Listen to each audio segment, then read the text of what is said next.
In the past week, I've gotten some no thank yous, sorries, and also just some plain crickets when I've reached out to people.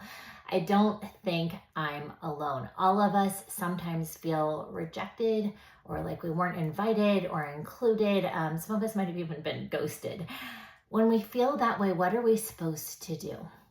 Well, we can start believing the lie that there's something wrong with us, which is a lie, or we can turn to the truth of who we are, of who God says we are, of what He offers of us, of how much He loves us and seeks us no matter what. We can see some of the stories of the women in the Bible. We can see Hagar in Genesis 16, who is enslaved and has been mistreated by her masters and is alone in the wilderness, and the God of the universe comes to her.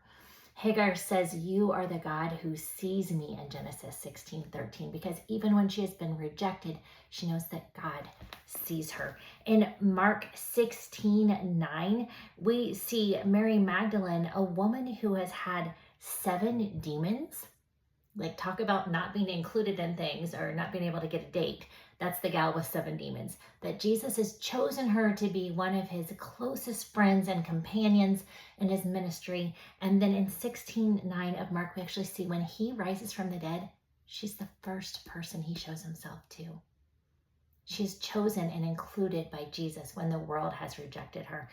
Also in Mark 5, verse 34, we see a woman who has been bleeding for 12 years straight. No, thank you. And in her culture, that was unclean. So people wouldn't get near her because they also didn't want to be unclean. So for 12 years, she hasn't been invited to any weddings or baby showers or parties or coffee dates or walks. No one has really hung out with her at all.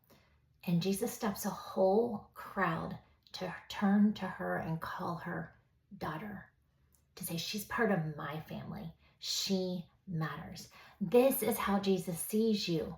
He comes to you when you're all alone, when you're rejected, when you feel like you don't have value. And he says, I choose you. I love you.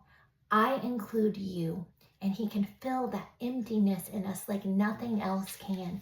Romans 8:38 tells us that nothing can separate us from God's love. So no matter who has or hasn't included you, invited you, accepted you, chosen you, Jesus has chosen you as his special prized possession, who he loves more than you will ever know. He will fill that emptiness in your soul. All you have to do is call out to him.